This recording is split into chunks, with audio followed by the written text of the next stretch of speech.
Welcome to Fathers Unfiltered. This is a podcast that allows separated fathers to tell their story. We've got today's guest. Do you want to introduce yourself? Tell us your name, age, how many kids you got? Yeah, my name's Khalid Ahmed, pharmacist in and around Greater Manchester, age 48, have three beautiful children, one's 18 and one's 12 and 13 now.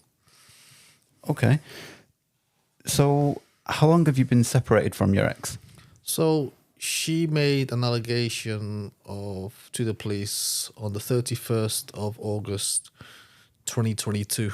Okay. Specifically know that day because it's my son's birthday.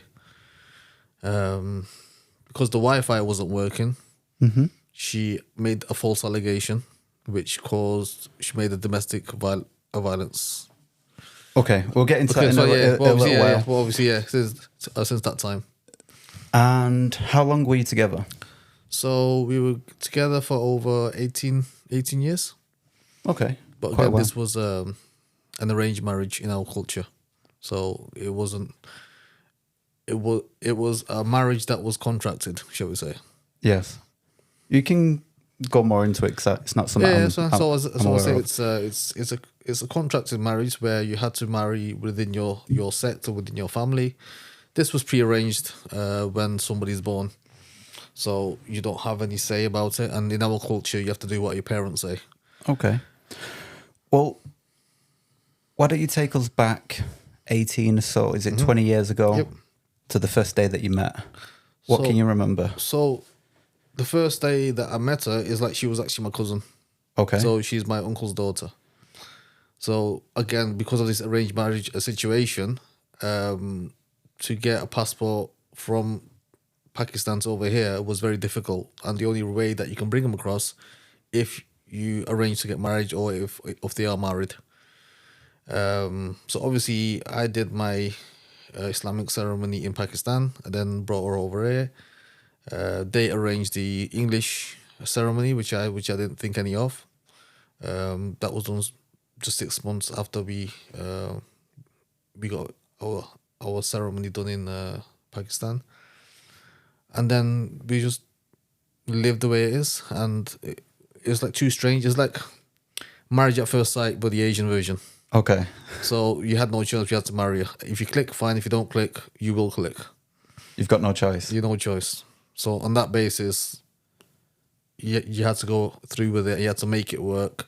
However it tried, and obviously her parents made it out that you need to have a kid, so he's going to be stuck with you. So where was you the first day that you saw? Was it at the ceremony? Or where was it? Sorry? The first day that you saw her?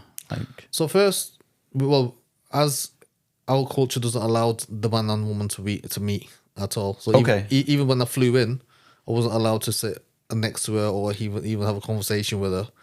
And if she is in the room, she's in the room with at least about 3 or 4 other people. So to have that one-to-one conversation was never happening. As I said, marriage at first sight, it's like you got to do it. I said, okay, you can't pull back on this. Like, I don't know if you watch East is East. Yes. You have to do it. You have to do what your dad says. So when you're in that chair, you have to say, I do. Okay. So the first time that you saw her, when you was at the ceremony, what was going through your head when you're about to get married? I just thought it's just a process you have to follow. Okay. I just thought she's a family figure, shall we say, because she's my cousin. So there wasn't anything about it, but we just lived with it, and obviously my family accepted it. They were all happy, and that was at that time. It's the norm for them to be happy. So my happiness wasn't part of this equation, shall we say. If they're happy, then you just got to ride the tide. Yeah, you're going through. You're in a process. You're in the process. So as I said, you just have to ride the tide, and you just have to enjoy it. She was cooking and cleaning at home. She was doing all the chores, but she wasn't as westernized as what it is now. How was the wedding, like the ceremony? So the wedding, to have a wedding in Pakistan, you can fork out $2,000 and that'd be a lavish wedding. Really? So we had about 500 people come over. We had tents out on the streets. We had street parties and everything. That's the norm in Pakistan. And that's what happened. That was a shebang, and that's what we had. Then when we came over, it was like, it's the westernized culture. She's not used to it. It's like when I went to Dubai, she didn't even want to go on the beach because everyone was wearing t-shirts and bikinis, and I thought this is not what I do. So there's nothing that I can stop them doing. But as soon as we're on the beach, you have to be off it.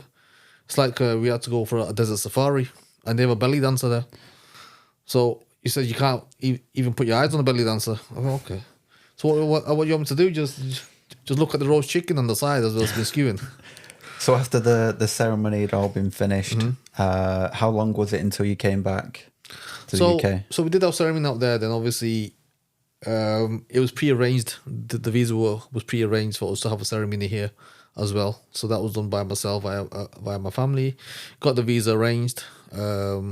6 months visa as a spouse visa. Brought her over. Then we arranged a civil ceremony at Stockport Town Hall, which we did the registration. Then from there on, that was like her stamp or say that she's gonna get citizenship, which took a process. So I had to follow the process, and obviously she got her and then during that time, after the first year of marriage, we had a baby girl. Okay. Fair enough. And obviously, what they tend to say in our culture, if you don't have a child in the first year, you're barren.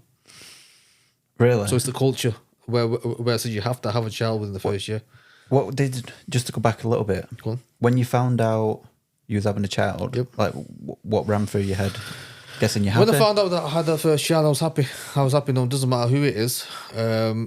They do scare us about having Down syndrome, the child Down syndrome and all that. We did the amniocentesis, so I wanted to check if they didn't have Down syndrome, but we were young at that time. So at that time I was 27, she was 25. So we did the amniocentesis, the baby was fine, and then she was born and we were happy. Yeah. We just moved on. She was the apple of my eye, and I always gave her everything in life. And that's the way that I did it. She went in private school all the way through. She had the best of everything. What was the 9 month pregnancy like for you? Like, did anything change or? To me, it wasn't changed because she was, again, it's the culture that takes over. They normally stay indoors. Yeah. They don't let anybody into the house, or they be seen to be pregnant or have that bump, shall we say. They're always in that family circuit. Even if you do get invited to a wedding, she wouldn't go. Okay. Because it's the norm for her to be at home just in case something happens when they go out or they slip. I get you. So it is that kind of stigma. Like, other people will put that voodoo effect on you. You shouldn't be here. You should be at home. You should be this. And I said it's the culture that takes over. And if we move to, say, the day of the birth, how was that for you? It's amazing. As I said, I didn't cut the cord or whatever because I nearly fell myself. But yeah, it was an amazing experience. I took her to the window and said, "Listen, this is the world. This is what I'm going to be looking you after." And as a daddy's girl, then I do everything to make sure that she is looked after, which I've been doing from day one. Yeah. And everybody knows that when my child was growing up, that, is that your dad? Okay, it's fine. Well, we won't bully you or this, that, and the other. Or we won't do anything. I says, okay, that's fine. So now you've got your first child. Yep. Is at home. Mm-hmm. How was that? Now you're the first time dad. Yep. How was that for you? It was amazing. I loved it. I used to take her on strolls. Didn't use the nappy change, but I used to do everything else apart from that.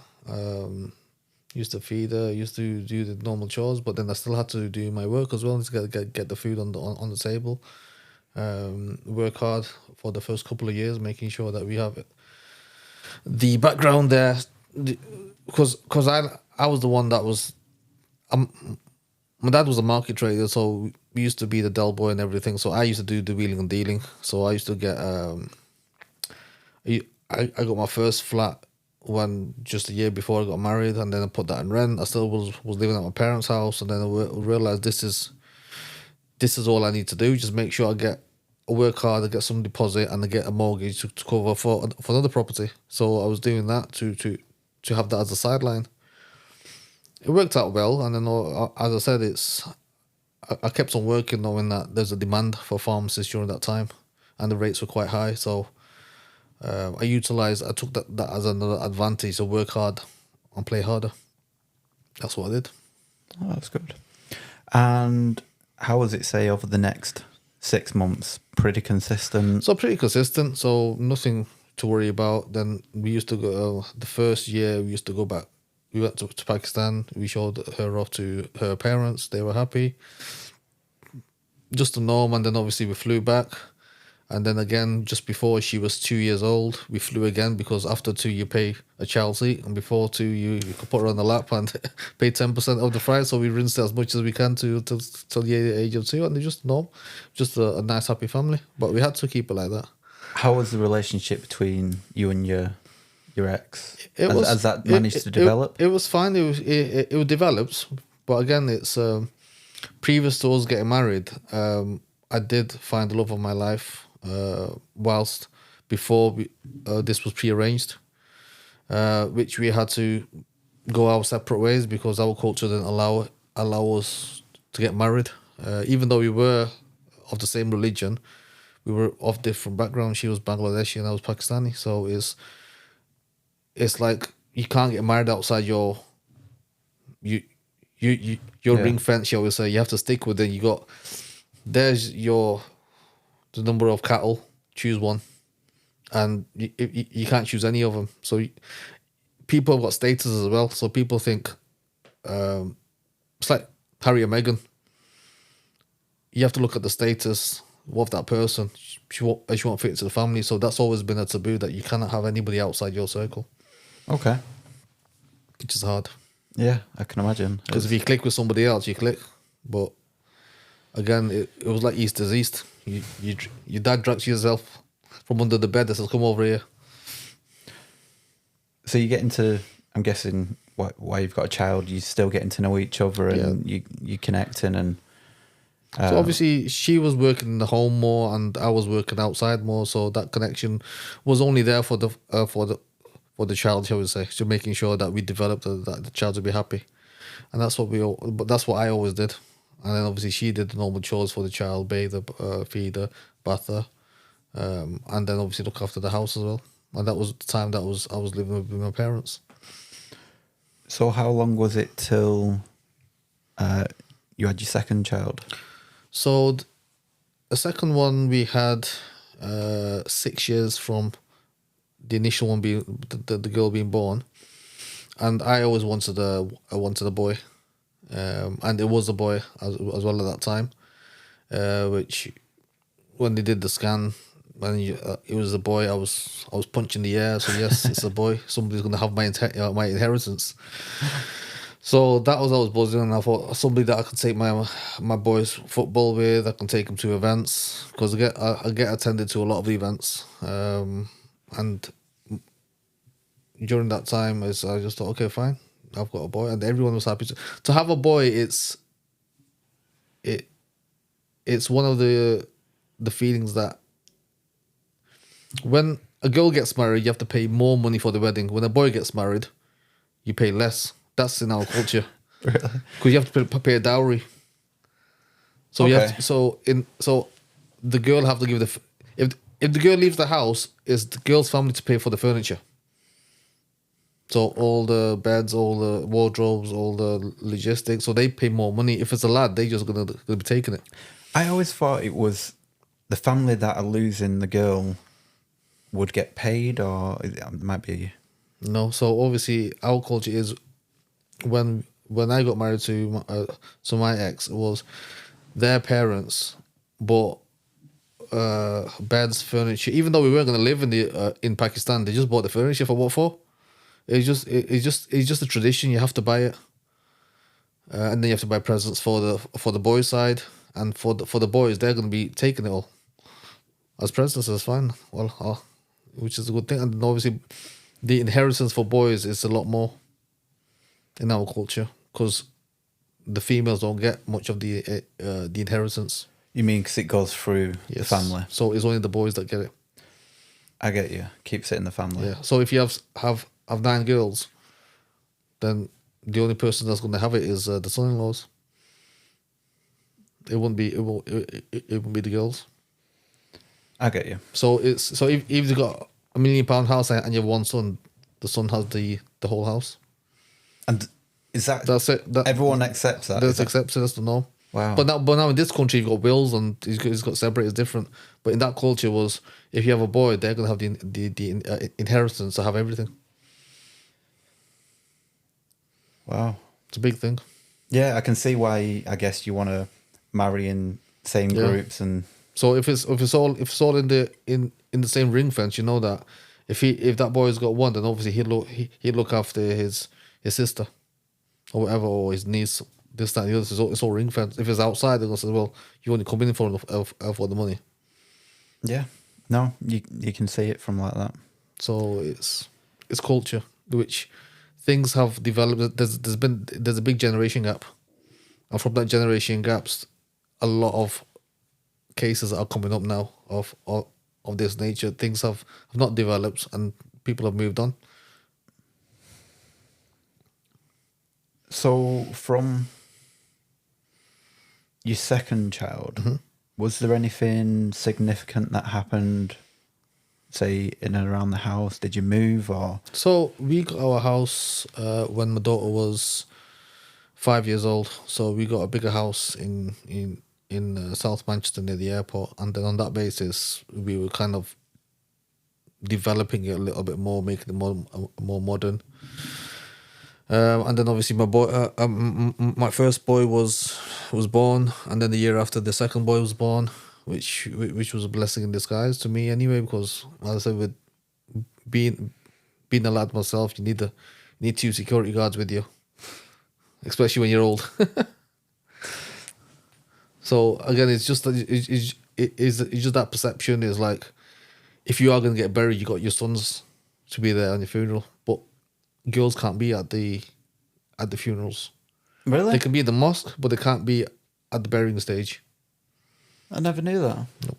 Females are not allowed in the funeral. No way. So it has to be the males that bury.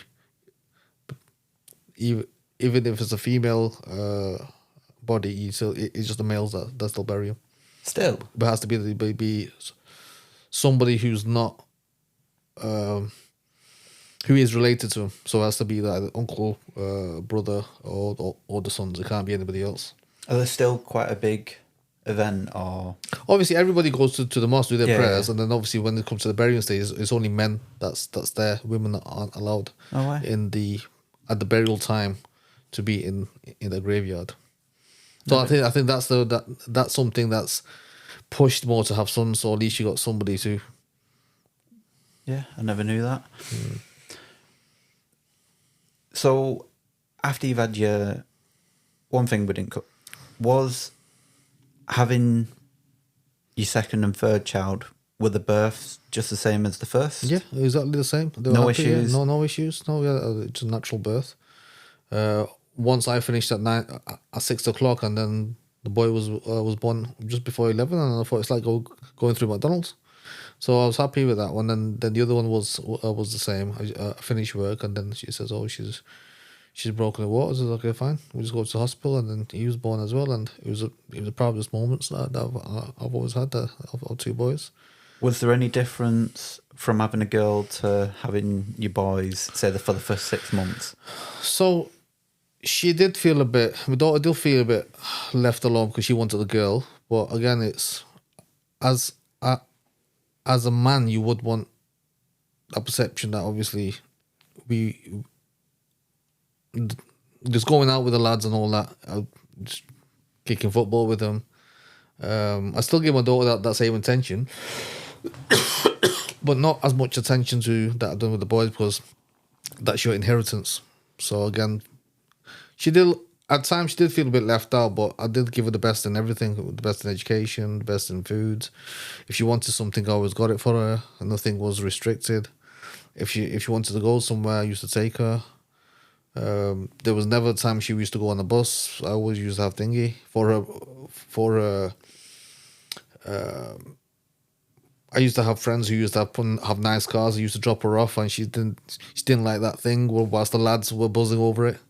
Every time I used to drop them to school, she says, "Oh, as they come out of a Lambo, they used to think, oh, that's my dad. And at times, because it was a 2-seater, I put 2 boys into that seater for listen. It's only around the corner of your school. Let's just have the wow factor, and everyone's just looking for who's that celeb, and then those 2 lads come out. It's like rolling out. Yeah, that's just me. I can see lads that love that. Yeah, they did, and that's the only reason why I did it. I just thought if I have the nice cars for them, it's just a lad thing.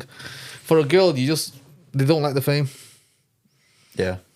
I don't know why, but they just don't like the fame. But the lads do. The lads just want it all. Yeah. Yeah, I can definitely see my boys they'd be all over that. Yeah, so as I said, if they jumped out of a thingy of a Rolls Royce, they're going to think, oh, who's that in there? And sometimes I used to go to events where I used to be the Asian Robbie Williams, this, that, and the other. So I used to go to their shows, and they always used to be at the front with me. And they always used to take pictures with them, where at times other kids won't be allowed. Yeah. I was with the King of Bollywood, Shah Rukh Khan. I was sat with him at one event, and my daughter had a nice conversation with him, gave him a letter, had to sit down with him. It's like if we had Taylor Swift turn up, everyone's going to be screaming, but you're just backstage there and just walking next to him. So again, that kind of privilege my kids always had. It's just the connections I had in the industry made me more prominent, and maybe not. Oh, that's a Khalid's kid. Bring him forward. Let's take a picture. And it's just those memories something like that will always stay into their heads. That obviously I did look after them and give them the best of everything, and I always will if they're under my wing. So from having your second boy. How did it progress from there? I'm guessing they're going to school, they're getting older, and so they were going to. They're progressing as normal. I gave them a private tutor as well. They're just normal lads. But as again, having my own pharmacy, I was doing my own ordering. I was doing my own management of the business. I was doing the own processing of prescriptions. I was doing the deliveries all myself. So logistically, I was a one-man band for the first 5-10 years of the business, which was hard. But I still had to put that time into the business to make sure that my kids had a better lifestyle. Because if you're working from 9 till 7, 8 every day, 6 days a week, and even on Sundays as well sometimes, you have to do it. But alongside working, it did incorporate the school run as well, which is good because if it's your own business, you can do it within that time frame. So it's your own boss. So was you managing the school runs as well? So I was managing the school runs as well as working full time. Yep. So my daughter used to go to Man High, and my sons used to go to a different school. So they're both opposite sides. So you used to pick one of them up, and then you used to have to pick the other one up, and then you have to come back home, and then you used to have to place the orders. You have to put the deliveries out. So there was a set process we had to follow nearly 5-6 days a week. And even if I did go on holiday, I can't let anybody into my pharmacy because it's my baby. So it had to be leave on a Friday and come back on a Monday, or if it's a bank holiday Monday, come back on Tuesday. How did you manage? I mean, it sounds quite stressful managing all the kids, managing a business by yourself for about 10 years. Yep. And your family got to a position of what they'd liked. So everything had to keep going and keep turning. You effectively had it all on your own shoulders. How was that? Knowing it was all on my own shoulders made me think that it's for the benefit of the kids. So knowing that I'm working 13, 14 hours a day, sometimes 20 hours a day, making sure my kids going to have they're in the best schools in Greater Manchester.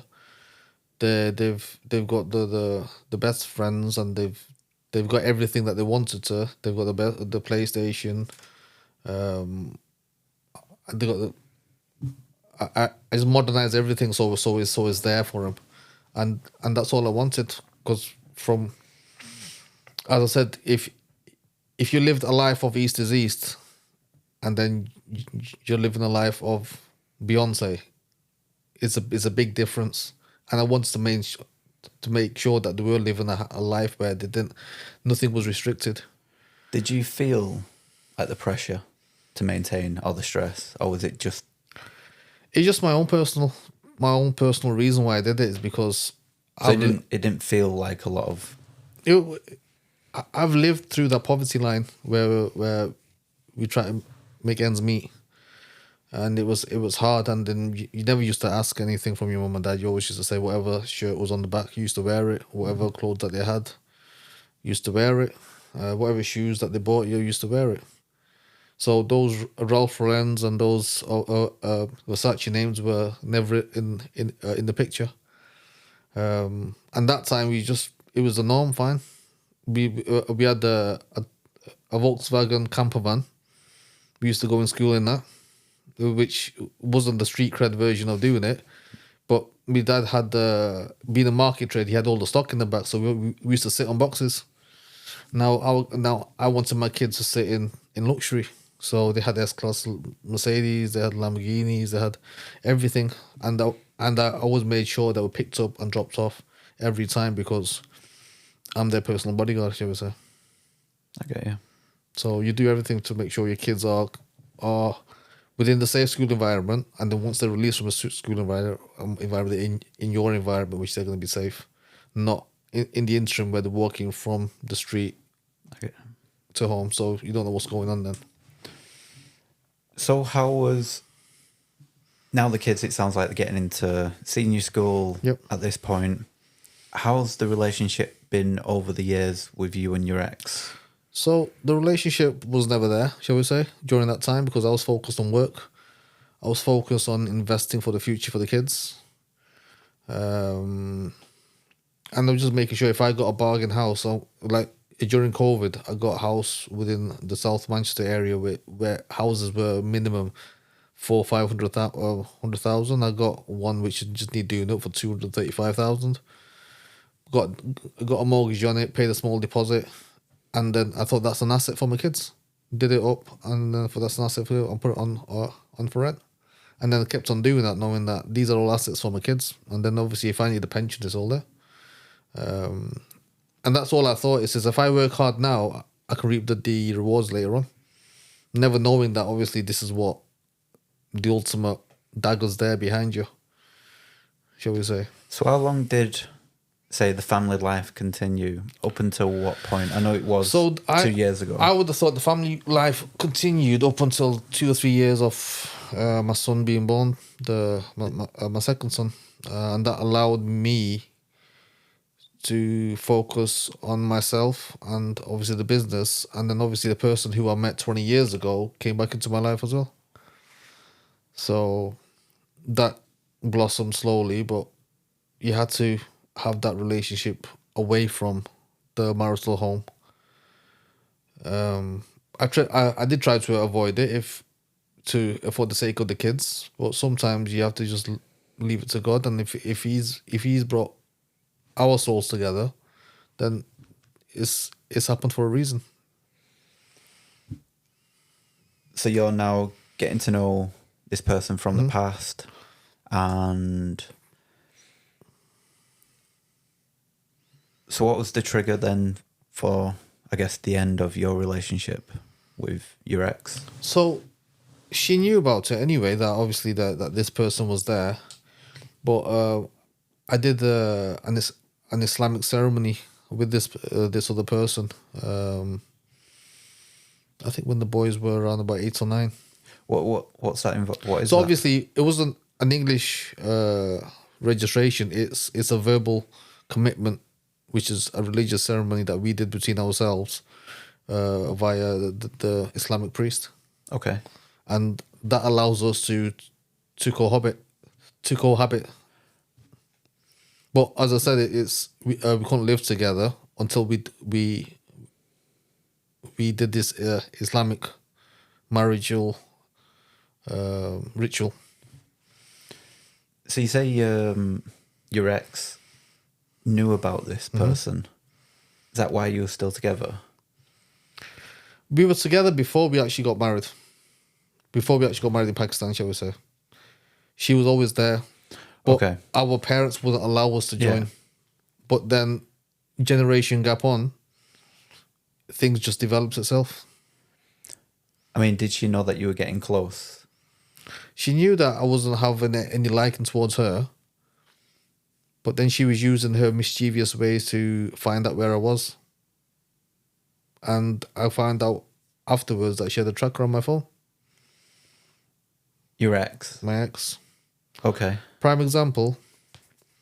How did you find that out? So once she went to Pakistan to visit her parents, she goes to me, where you went to from your house, you went to this place, then you went to this place, then you went to Trafford Centre, then you went to here, all in the same synchronization.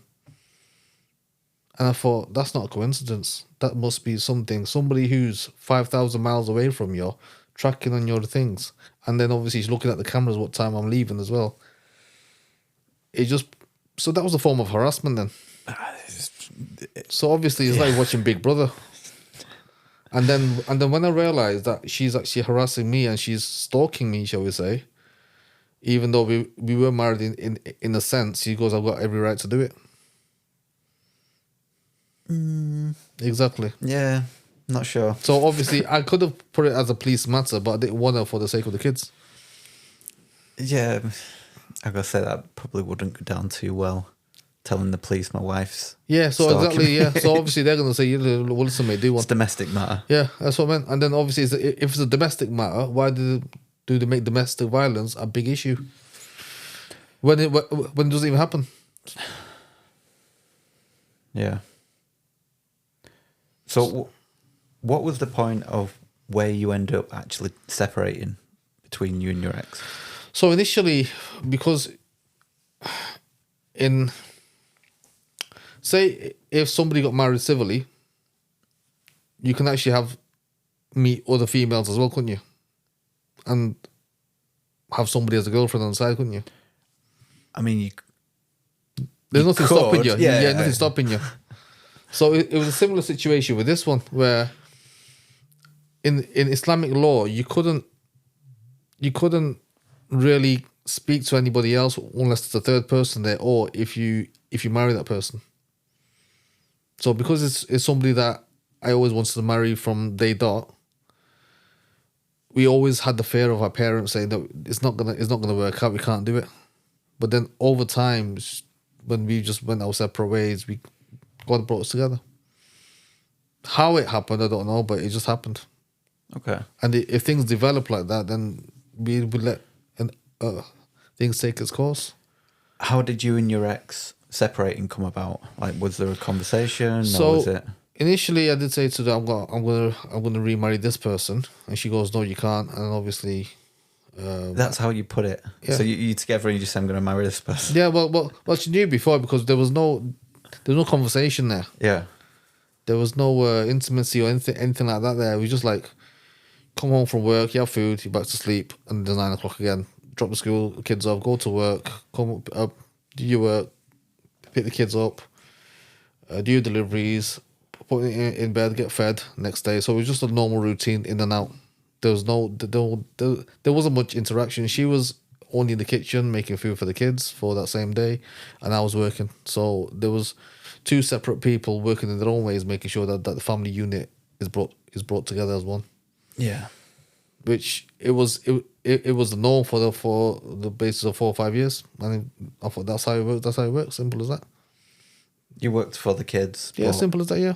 You weren't a couple as such. No. So even when it came down to the fact that it's like, first time I went to Dubai with all the kids and the ex was New Year's Eve, and I love New Year's Eve there. 360 fireworks, nice humid climate on the beachfront. I loved it. The year after, I says I want to go Dubai again. She goes, well, I don't want to go. I says fine, I'll take one of the lads. One of the lads, the eldest son I took with me, he loved it. We stayed in the best hotels. We saw the fireworks. And we just had 4 or 5 days New Year's Eve in Dubai. And again, that was planned for every year. Then obviously, she made an allegation which made things all all different. So did the allegations come shortly after you saying that you wanted to separate?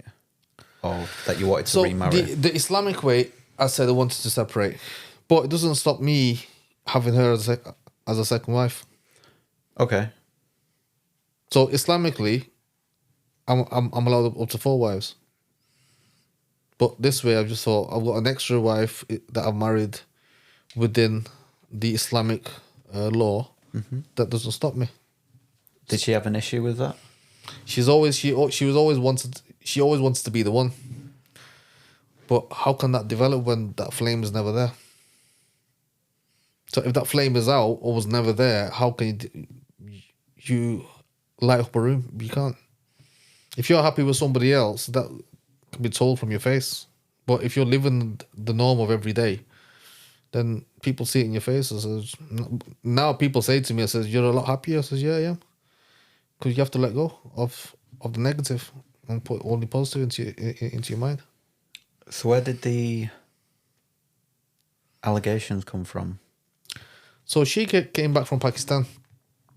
So she's probably been pumped up by her parents and by other family members who said, and other female family members of her family who said, I got a divorce, so I got £800,000 from my husband, so you can get the same. He's got 8 houses. Take him to the cleaners. Okay, so all right, fine, bring it on. So again, the only way that she could get me out the house, because not forgetting that the business was attached to my house, was by this the domestic violence.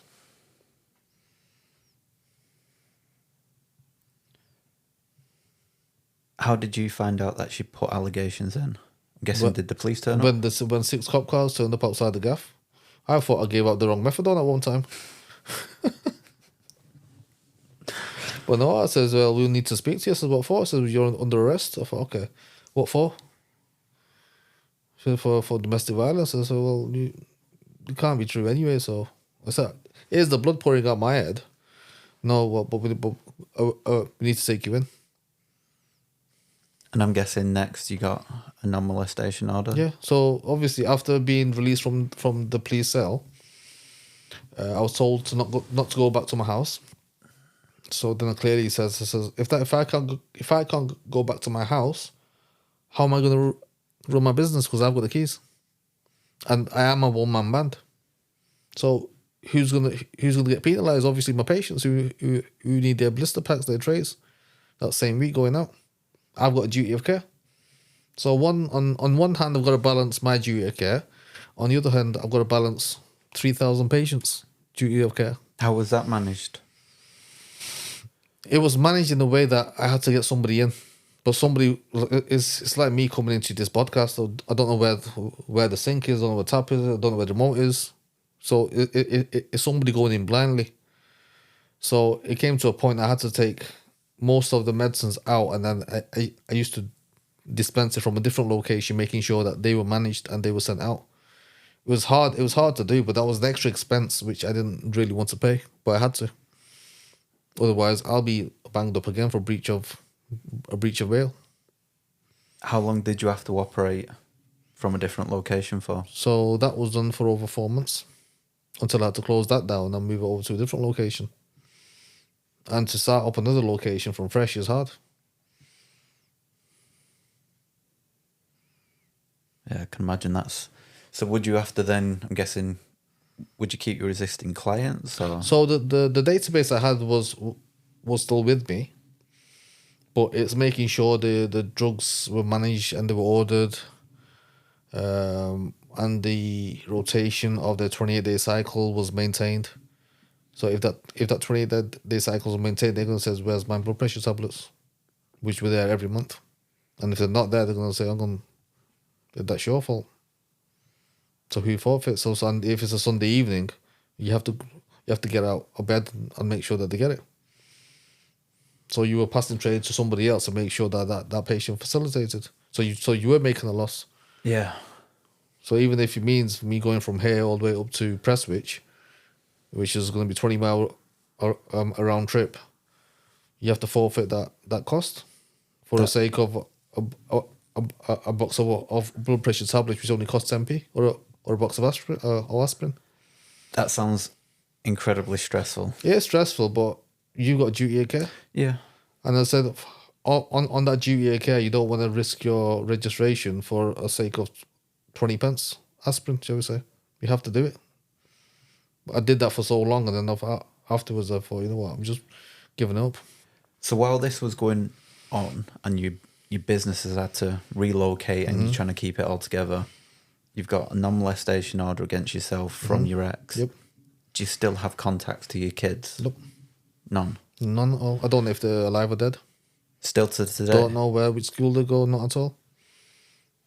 I speak to my daughter now because she's over 18, but that's only via text messages. But again, it's a way that she's trying to find a way to find me. You think your ex is using your daughter to find you? So that's a weapon.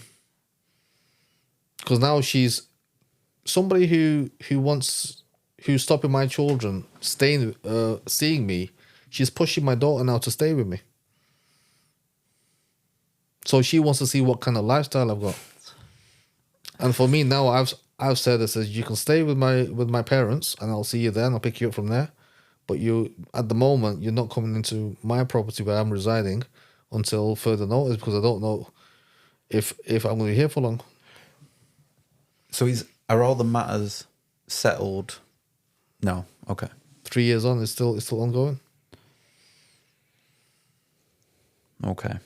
I'm guessing, is it in court?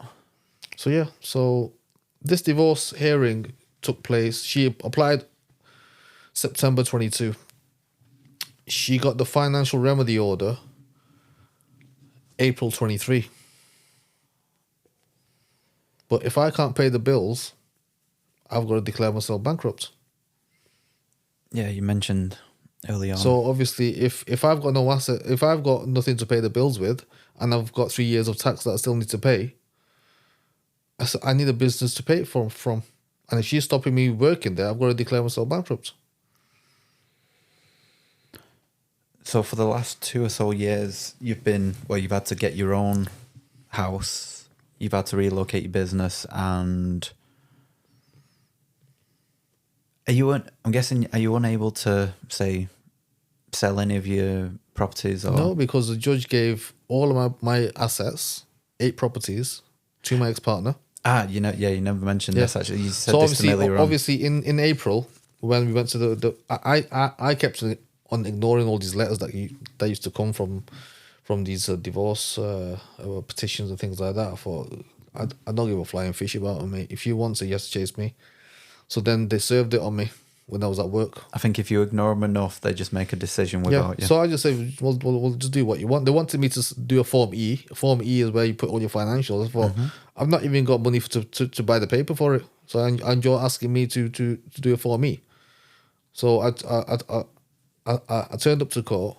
I think this was the last hearing before they're going to announce what they're going to give. And because I didn't give a Form E, and I did actually had all the paperwork to say these are my £3 million worth of debt that still need paying. She said, or their counsel said, I'm misleading the court. How? Because I earn £2 million a year, allegedly. When even now my self-assessment doesn't even say anything near to that. So when you say to the judge, here are my receipts, have a look. The judge didn't even want to have a look. So he says he's ordered everything over to the ex-partner, and if I don't sign it over, it'll be signed over itself.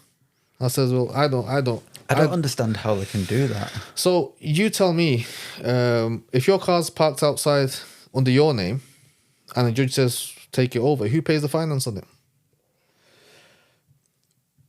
Well, I'm guessing they're going to transfer it to her and make you pay the bill. But then how can the other person have that financial credit when they've got no credit history? You can't transfer over a mortgage of a house to somebody just like that. Yeah, I think they're going to transfer the entitlement to her, but then the liability of the mortgage will stay. Exactly. So that was even my solicitor when I showed it to my solicitor. Even goes, I don't understand how they can transfer the property because the deeds are with the mortgage company. Yeah, they own it until it's cleared. So until it's cleared, every single property was on the mortgage. So how can you transfer properties that have got a mortgage attached to it? They wouldn't even allow it. Exactly. So I just thought, you know what, it's your mess. You deal with it. I'm not bothered because that's your mess. That's more legal fees that you have to pay for all this this mess that they're trying to bring. It could have been done amicably. If I clearly said it via one of my good friends. I said, if I see the kids, they'll have everything. If I don't see the kids, I won't even provide even a pot for them to pee in. Yeah. So for me, it's like it has to be, you show me my kids, and I'll show you the money. So where are you now with everything? Do you see an end to the financial side? There won't be an end. There's a 3-day trial on it. She's like, yeah, coming up. Yeah, it's been deferred because she wants more time to provide a witness statement, shall we say, or she's provided paperwork late, and the judge has allowed them more time to submit her bundle. But for me, it's like clearly demonstrates that she was laughing when she had all the properties, and now who's laughing now? And for me, it was never. I never wanted the kids to be penalised. I've always said I'll give them a happy life from day one, and I still will give them a happy life. But if you trapped them in the house 24 hours a day, 7 days a week, not allowing them to go anywhere, then obviously for me it's like, if I can't see him, then no one can see him. So have you put in any sort of child arrangement order? So I applied for the child arrangement order, and because I didn't have a solicitor with me, they put everything towards her. They even sided her.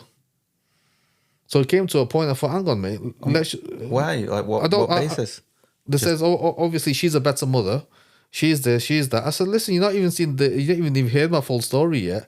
So that child arrangement order takes about 9 months, or between 6 or 9 months for the date to take place. Attended the date, and the judge says, well, she's complied with this, she does this, she's a better mother, the kids don't want to see you. The Kafka's report says this, that the kids don't want to see you. I feel, I don't believe that for one bit. Bring me a 2-year-old's not going to say I don't want to see you. So it was on the paper by Kafka's. The children have said they don't want to see the dad. I said, I don't believe it. I said, I do not believe it. It doesn't matter how many times you write it, you're feeding him the words, or you putting in the words that you don't want to see your dad, do you? I don't know any. Well, it'd be 2 and 4 or something. I don't know any 2 and 4-year-old. So that's what I meant. So that's what I said. If a social worker says you don't want to see your dad, do you? No, you don't, do you? Obviously, you're gonna have to. They're gonna just lip read whatever they're saying. It's all been manipulated, which is hard, because how can you prove otherwise? Because you can't, because you weren't there. So with that now, have they not even give contact for a contact centre? Nothing at all. Nothing. I've walked out after the first couple of hours. I just went out for my own mental health. It's better for me just to cut my ties. I do want to see it without a doubt, and even everybody around them, as we're saying, at least let him see the kids. But she goes, no, they're mine. Okay, if it's your assets, you look after them. I was paying 30 grand worth of school fees every year. You pay that. So when those school fees started stopping, then she realised that the crap's hit the fan. But I even said it to her. Even people from the community said it to her. At least don't penalise the kids. Let them have a happy life. No, it's my way. So do you see an end where you're going to eventually have contact? Hopefully? To be honest with you, not until they're 18. Really? The way that I see it. Even if I did see my children, she'll put an allegation. Prime example, I was walking down the street. She saw me walking down the street. She made an allegation. He made a threat to kill. Got lifted. How can you prove otherwise? Yeah. Because as a man, you get lifted. As a female, you don't. Yeah, there's no way to defend against it. I mean, are those allegations still standing? Or No, it's been NFA'd all the way through. Every allegation been NFA'd. And then you say to the copper, I say, so, well, what did you get out of it? You just wasted your time. If you had a conversation with me, was I there at that time? I could have told you straight away. But now it's come to a point, I always have somebody with me every time I'm going out somewhere. Just to make sure that I've got a witness to say that. So if she made an allegation that I did this at this time, somebody said, well, no, we didn't. It's like now, if she made an allegation now that, oh, you said this to me at this time, I said, no, I couldn't, because I was there doing the podcast. Yeah. How can you prove it? I said, well, I want somebody that can confirm it. It just seems such a sad situation how you're both sort of locked in it, and ultimately it's the kids that... The kids are going to suffer, simple as that. They've not got both parents. And it's their mental health. Because for me, I gave them everything under the sun. I said, I went to Selfridges. My youngest son saw a unicorn, a white unicorn, 50 quid. I thought, you know what, just get it. Because he wants it. He wants it. My daughter wanted some AirPods. I thought, fine, you want it, I'll give it you. And I never restricted them. Now they're going to say, you know what? Now she, as I said, because her financial order said that she wants $8,000 a month. Jesus. Maintenance. Gee. Exactly. Even a Cal Walker doesn't pay his ex $8,000 a month, and that's what the judge stamped. That all the properties, all my businesses, and $8,000 a month. Have a nice day. And $8,000. And $8,000 a month. No. I said, yeah, okay, fine. I'll see you in court. I even said to the judge, I says, how am I going to pay it? I said, he goes, if you've not got the money, then you got nothing to worry about. I don't know if you've seen, that guy who actually jumped onto the judge in America. No, I don't think I've seen that one. Somebody who's been sanctioned. He jumped onto the judge and beat her up. I felt like that kind of motion where I can just jump across it. I said, listen, mate, you don't listen to what I'm saying to you. And I thought, you know what, just do what you want. Even at the High Court, went to the High Court in London. She turned up there before lunch. Her council, my council had an agreement. I'll have 3 houses, you have 5, knowing that my 3 houses will be going to bankruptcy anyway. Because she goes, no, she wants them all.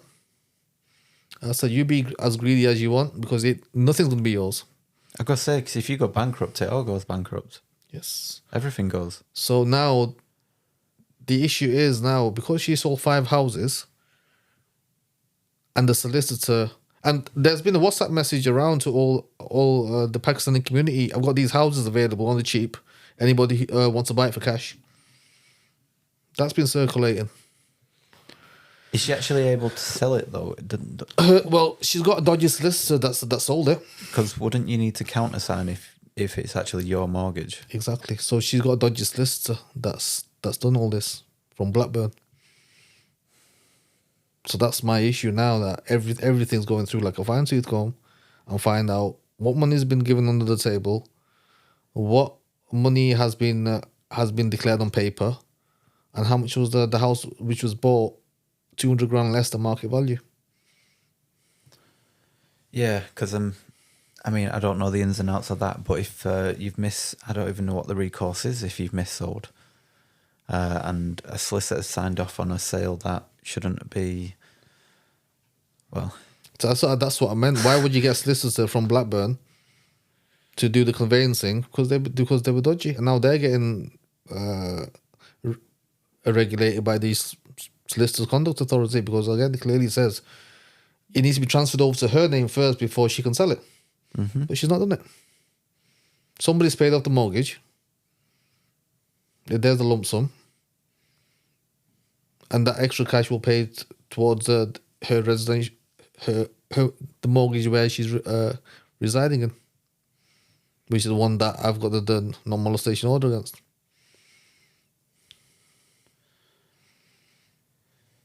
So you were saying early before we started how you believe that women are being trained or taught? So, women of Pakistani heritage, or who've come over from Pakistan to here, and the other partner is British, they're all getting trained in Pakistan. Like those illegal immigrants that come over and just dump themselves in the airport, they know what to say when they land at the airport here in the UK. So females that are going back there, they're getting taught what to say, what to do, and how to get your assets easily. If it's meant to be 50-50, then the only way that you're going to get him thrown out of the house is by giving that domestic violence. That's the card they put on the table. It's like the race card, shall we say. Yeah, it does sort of give you the full control. So obviously it gives you the full control of the kids and of the house. Bearing in mind that the house is the only asset that she wants. How do you know that women are being taught this? Word on the street, shall we say. Okay. Word on the street. I have been told that there are certain classes by a circle of women that speak to you first before you carry out these executions. And if you say the right words to the right authorities, then obviously you've got them like butter in your hand. Same with the social worker. Or he hit the kids when you've not even hit the kids. There's no proof of me hitting the kids. When I showed the social worker, this is how I interact with my kids, her face dropped. She wanted something on the contrary. And then when I told her, listen, this is how I deal with my kids, he goes, oh, one of the questions was, what kind of a father are you? I says, I'm a super dad. I give my kids everything. I give them private education. I give them the best of the best. I took my kid to Dubai. I took my kid backstage with the Asian Robbie Williams. Who else does that? Not good enough, sorry, mate. But obviously she says that you're violent to your kids. Not even a shred of evidence, and then that's law for them.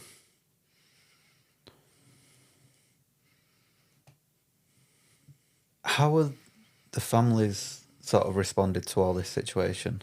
So now her family in Pakistan, they're like a gang. It's like West Side Story, East Side and West Side.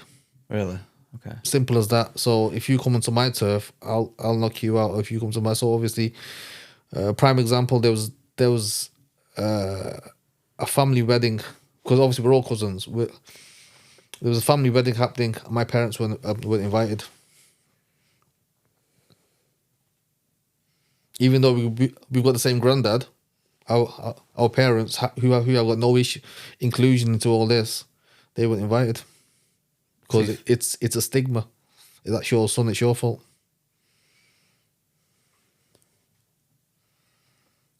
So no one on either side are saying, why aren't we just sitting down and getting it all settled? Mum and Dad went over when she put in the domestic violence allegation and they got released on bail. Mum and Dad went over to her. She phoned the coppers on them, saying, obviously, they're harassing me. And the copper spoke to me, says, if you send your parents over to her, you'll get arrested.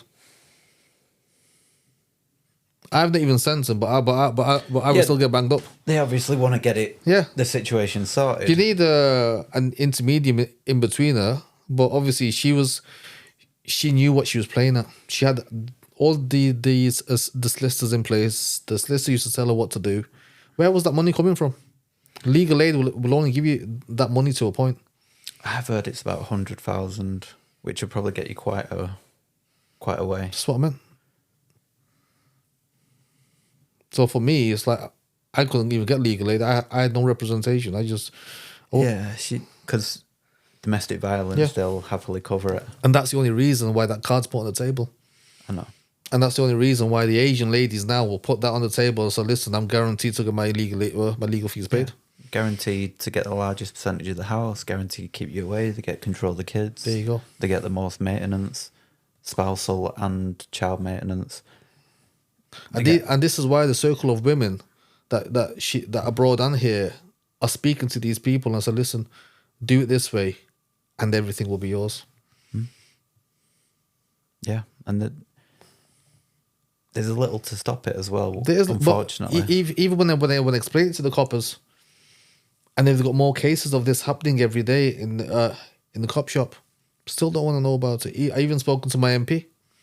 MP knows that this is happening within our community, but he can't do anything. So you think this is getting more It's getting bigger and bigger. Very big.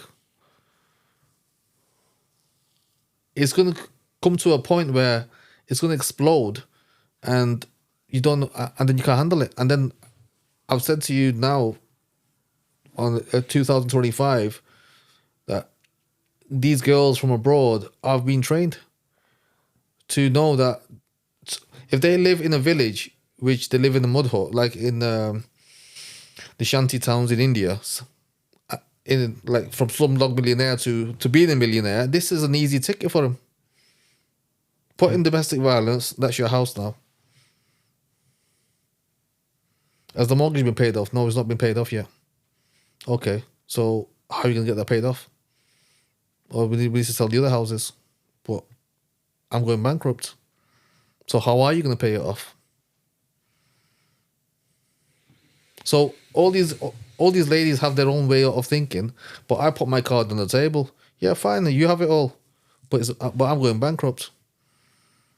Is that where you're fully at now?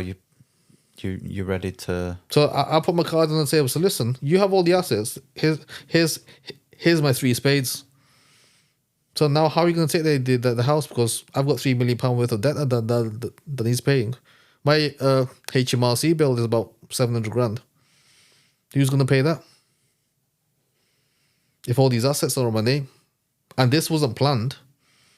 Because even the bankruptcy people, when they interviewed me, they think, was this planned? So no, it's not planned. Because they're thinking, have I given her the assets so I walk away scot-free?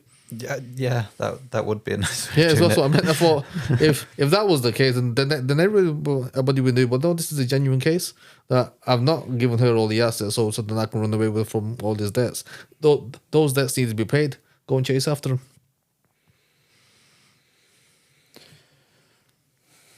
So how can you see this playing out over the next 10, 15 years until the kids turn 18? Is it? So as I said, they'll learn. In our religion, if you commit a crime or means against your kids, meaning you're taking your kids away from without, because they're not your assets, they're God's assets, but they've been divided between both of you. If she's keeping them, she will ultimately go to hell. So for me now, if my way of thinking about it is, and to keep my mental health back in state, is that if she's going to a direct lift going down, keep him. I've moved on in life. I've got somebody who looks after me and loves me now. But I've not sacrificed my kids for it. Never have. So I'm guessing you've got with the person that you mentioned earlier. How is that? That's fine. But obviously, it's a strain sometimes where I don't see my kids. But then you look at the positive. She's going directly to hell into that coal fire. But as I said, if they're 18, then it's up to them. It's like my daughter's reached out to me now.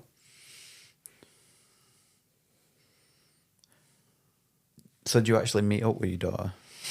So we I know you said you was a bit hesitant. We text each other, but initially, when she was texting first, I was thinking, is that text from the mother or is that from her with her picture on it?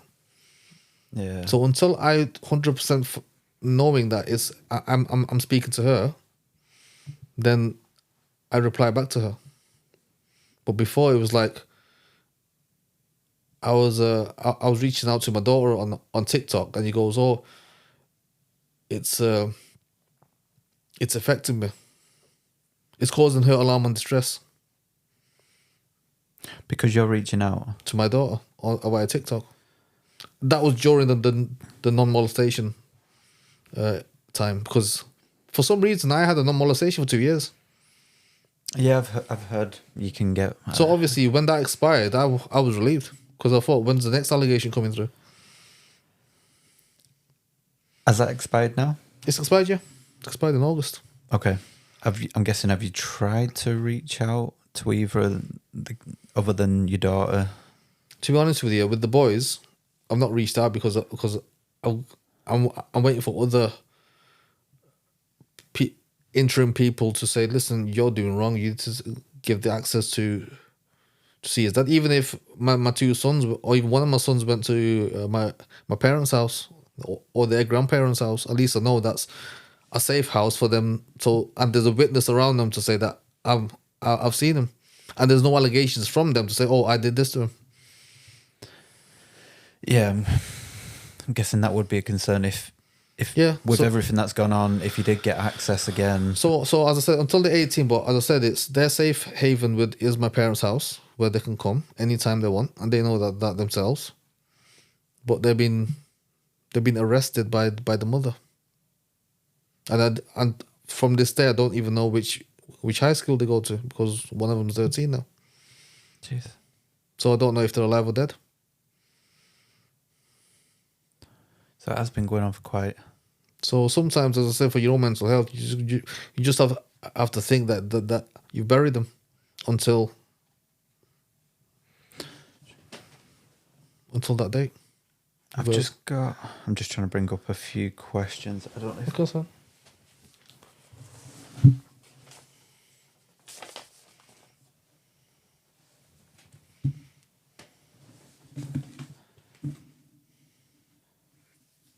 So it's quite a bit different because you had an arranged marriage, as opposed to everyone else that I've spoken to who picked the partners.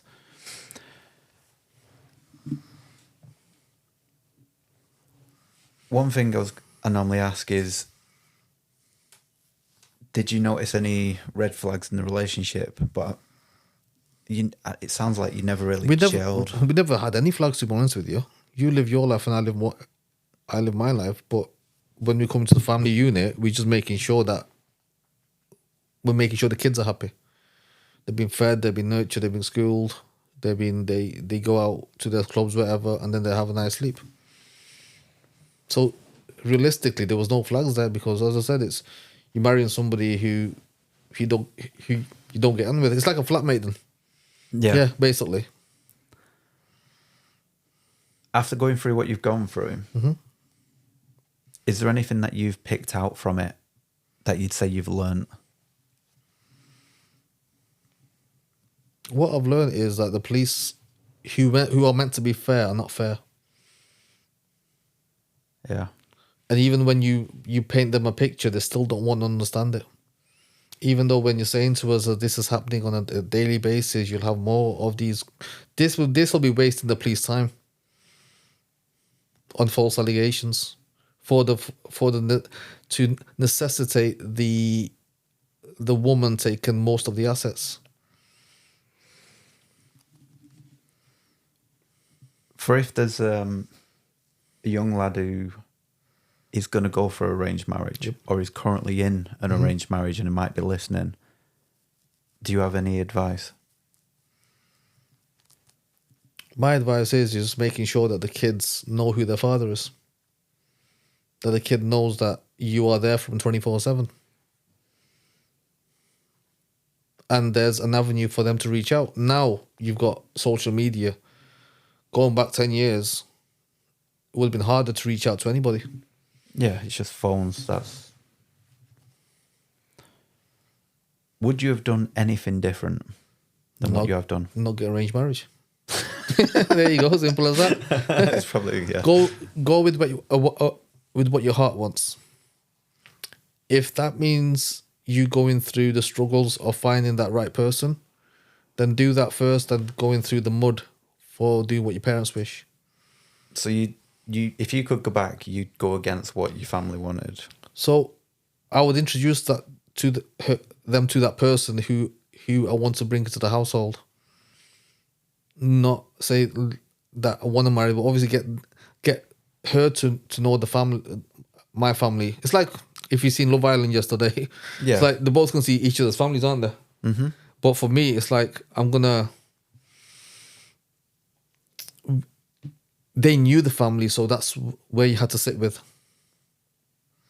And you have to be in that circle of people. And now it's like the British government don't want you to marry anybody within your cousin marriage. They want you to marry anybody that you want. Okay.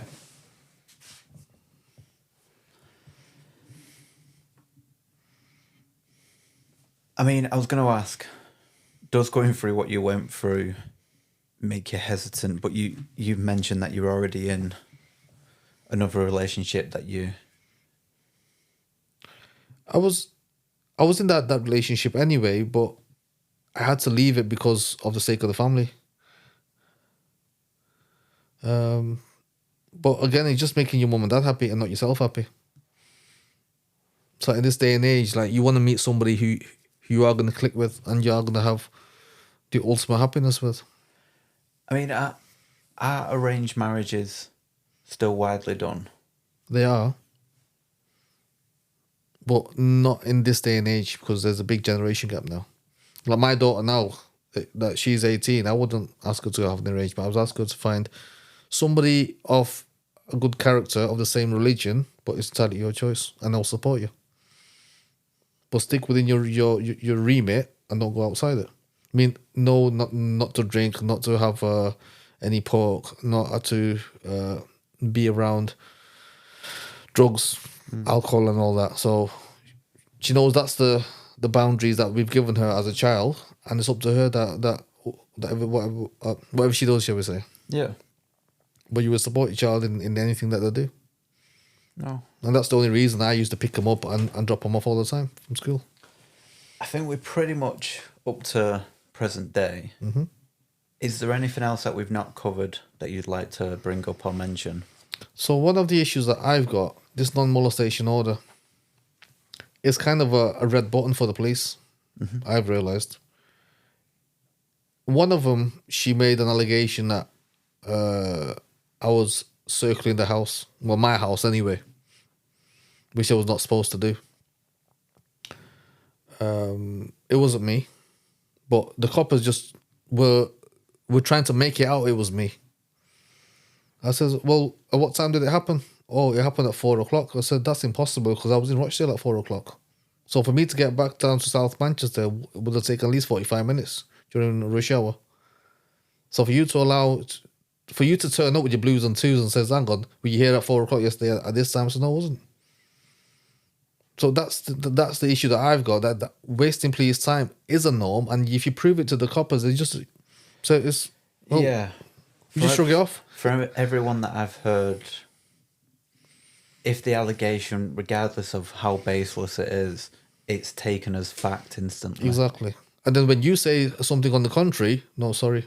And you can, just for the fact of the allegation is raised, it's instantly true. And regardless of what damage is done later, it's like, sad shit. I know, exactly. And especially... The reason why I didn't send my sons a birthday card is on the condition that it might cause her alarm and distress and it might go against me. And that's the whole purpose that I didn't do it. It's crazy. I did want to do it. I did want to reach out for them to let them know that I'm still thinking of them. But on the flip side of it, they're going to say, hang on, this has caused me alarm and stress. This came through this morning. Red button pressed. Coppers turn up at your house. Yeah, anything could be anything. Yeah, so then you get lifted, you get interviewed, and then they told you on bail again for 3 months. And then after 3 months, NFA. Just a waste of the whole procedure. Yeah. What are we paying tax for? Oh. Stupid. And now, because when she has everything, she's being even more greedy. And now that she's not going to have everything due to this bankruptcy, I'm still going to look after my boys. But if she wants to be home, she's made me homeless, shall we say, effectively. So I've been sofa surfing this, that, and the other. But if she is homeless, she can't accept it. But it's right for the guy just to walk out from a police station and he says, well, you can't go back to your house. So where would you go? Yeah, no one seems to. Well, yeah, exactly. And then they said, oh, you go to the town hall. So what for? I've got eight properties under my name. They're all on let anyway. But you're saying to me, oh, you can't go back to my home where I reside. Yeah. Something needs to be changed somewhere. Yeah. Just off the fact of someone raises an allegation, it can throw someone's life into absolute turmoil, and they don't care. It's this easy access to this domestic violence button that opens up a new can of worms, knowing that they're protected for the next 6 months or 12 months of this divorce proceeding, knowing that everything's paid when you're turning up to court with next to no money.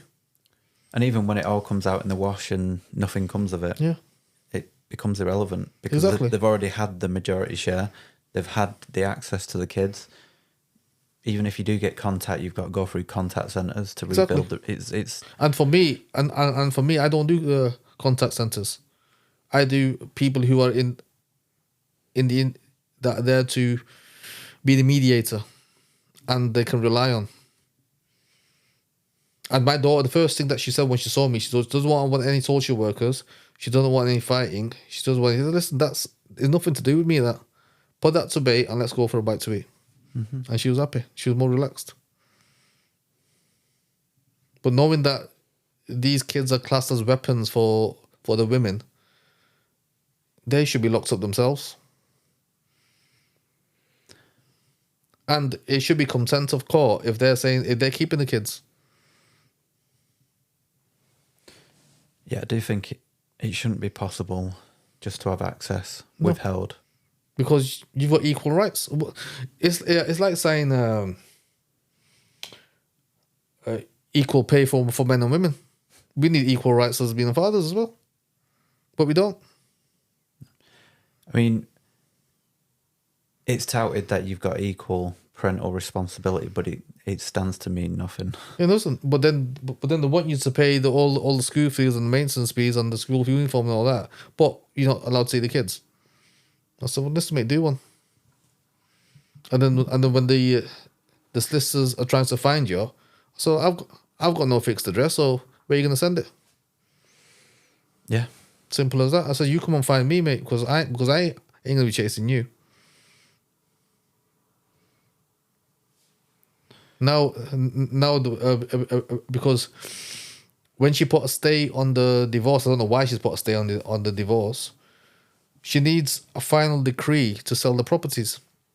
The first thing the bankruptcy said to her when she sold the property is, "Where's the final decree?" If you've got an order from a judge saying you're due $8,000 a month, all the houses are hers, all the businesses are hers.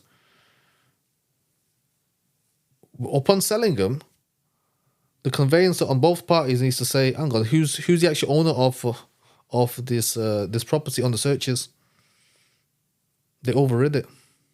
The solicitor. Yeah, I'm sure that's not going to go down too well. So now because they're going through like a fine tooth comb, how can you transfer somebody's asset and sell it? And I've had people come over to one of the houses that I was residing in, trying to force us out. Force you out?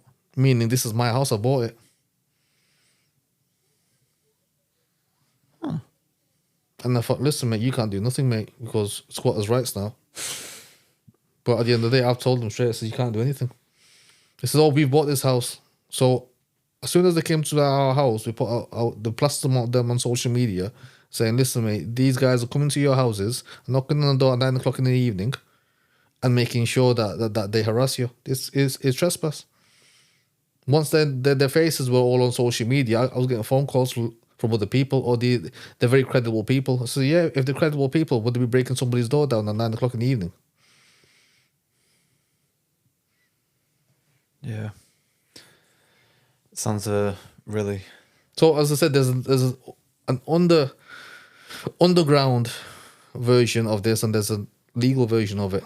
So there's a criminal version which is happening as well, which the police don't want to know about. And it's a civil matter. And there's another one of my properties that the house has been transferred. He goes, he owes me rent. So no, he doesn't. So he's put in a possession order of a house, saying this is my house. I said, all right, we'll see you in court. I said, this house is not even yours. Even though the land registry has been changed, I don't know how it's been changed. But again, it'll all be revealed. And this was a house that was valued for 300,000. He bought it for 170.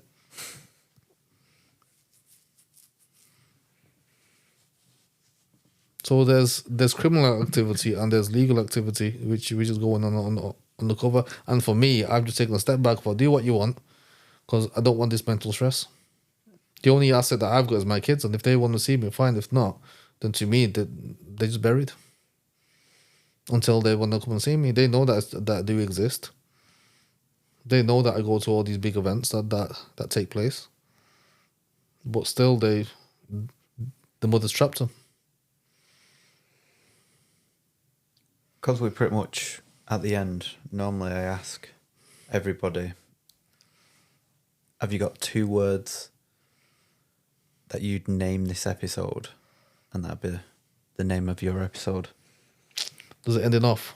if that's what you want. No, I don't want to say that. 2 words that will name this. Be careful. Yeah, okay. Nice one. Nice one. Cheers. It's all right.